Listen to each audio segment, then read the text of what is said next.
Hozirgi seriallarni ko'rishga arzimaydi. Bir xil aftuangor. Padarga la'nat shunaqa kino olib televizorda ko'rsatayotganlarni. Televizordan voz kechish vaqti keldi. Qo'limda turgan mana bu qog'oz g'ijimlanganda yaroqsiz ahvolga keladi. Xuddi shunday. Bugungi kunda ayrim qo'shtirnoq ichidagi seriallar va novellalarning ahvoli shu g'ijim qog'oz kabi. Kabimi? O'zbek seriallarining eng katta muammolaridan biri ssenariylardagi mantiqsizlik va takroriy g'oyalar.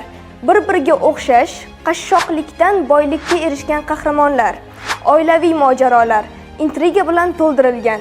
Lekin hayotiy haqiqatdan uzoq bo'lgan voqealar aksariyat seriallarda uchraydi. Qo'shni qiz, baxt izlab, ayol taqdiri va sabriya kabi seriallar har xil nomlarda chiqqani bilan mohiyat bir xil. Begunoh qizning azoblanishi, erkaklar zulmi va tasodifan boy yoki baxtli bo'lishi. Bundan tashqari voqealar rivoji ham hayotga mos kelmaydi. Yolg'onmi?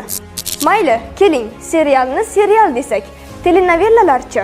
Kelinim va erimdan gumonim bor, sevganim otam ekan, to'shakdagi kelishuv, 18 yoshli jazman, jazmanimni kelin qildim, qizim otasini sevib qoldi. Sanasak adog'i yetmaydi. Bu novellalarni ko'rib, na kulishni va na yig'lashni biladi kishi.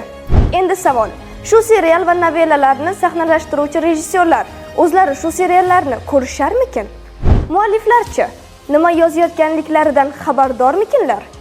O'zlarini qo'ying, farzandlari bilan bir davrada qanday ko'rishadi?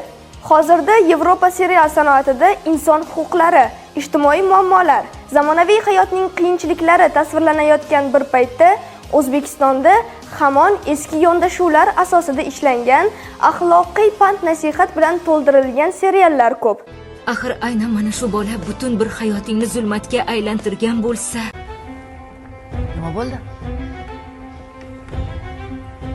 Shuncha paytdan bir homilador bo'lmagan odam eris ketishi bilan homilador bo'lishi g'alati ko'rinmayaptimi? Har kuni har xil mashinada birovlar bilan ishing tegicha kelar ekansiz. Seni pulingga deyapman. G'arbdan o'rnak olyapmiz deymiz, lekin juda oshirib yubormayapmizmikin? Hozir tomoshabin o'ziga kerakli narsani tanlab oladi. Agar o'zbek seriallarida o'zgarish sezilmasa, ularning dunyo miqyosida tan olinishi mavhum bo'lib qolaveradi.